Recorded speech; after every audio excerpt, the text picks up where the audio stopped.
Ibn Taymiyyah రహిమహుల్లా సైఖుల్ ఇస్లాం మజ్మూ అల్ఫతావా రచయిత జిన్ shape shifting రూపాంతరం చెందడం మనుషులు లేదా జంతువుల రూపం తీసుకోవడం గురించి స్పష్టంగా ప్రామాణికంగా చెప్పారు. ఆయన ప్రకారం జిన్, ముఖ్యంగా దుష్ట జిన్ షయాతీన్, మనుషుల రూపంలో లేదా జంతువుల రూపంలో తమను తాము మార్చుకోగలవు. ఇది ఖురాన్, హదీసులు, సలఫ్ అభిప్రాయాలు మరియు వాస్తవ సంఘటనల ఆధారంగా సాధ్యమే అని నొక్కి చెప్పారు. ఇబ్న్ తైమియా యొక్క ప్రధాన అభిప్రాయాలు మజ్మూ అల్ఫతావా 1944-45 నుంచి. జిన్ మనుషులు మరియు జంతువుల రూపంలో కనిపిస్తాయి. వారు పాములు, తేలులు మొదలైనవి రూపంలో, లేదా ఒంటెలు, పశువులు, గొర్రెలు, గుర్రాలు, కోనేలు, గాడిదలు రూపంలో, లేదా పక్షుల రూపంలో, లేదా మనుషుల రూపంలో కనిపిస్తాయి. ఉదాహరణ: బద్ర్ యుద్ధ సమయంలో షైతాన్, ఇబ్లీస్, సురాకా బిన్ మాలిక్ రూపంలో వచ్చి కురైష్లను మోసం చేశాడు. సూరతుల్ అన్ఫాల్ ఆయత్ 48 ఆధారంగా. నల్ల కుక్క, బ్లాక్ డాగ్, జంతువులలో షైతాన్, జిన్ తరచుగా దాని రూపంలో కనిపిస్తాయి.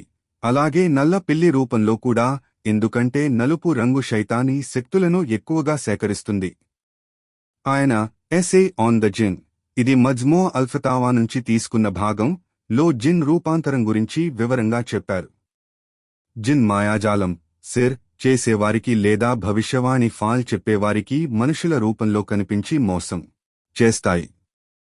దుష్ట జిన్ మరణించిన లేదా జీవించి ఉన్న వ్యక్తుల రూపంలో కనిపించి షిర్క్ చేసేవారిని మోసం చేస్తాయి. ఒక షైఖ్ రూపంలో వచ్చి సహాయం చేసినట్టు నటించడం.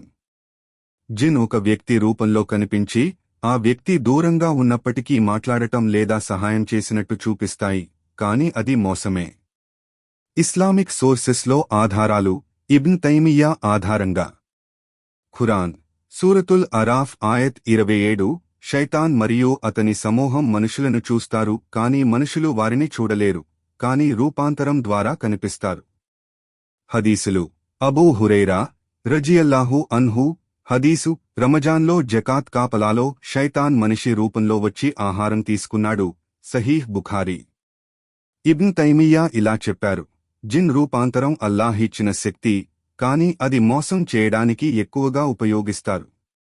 ముస్లింలు అయాతుల్ కుర్సీ, ధిక్ర్, రుక్యా ద్వారా రక్షణ పొందాలి.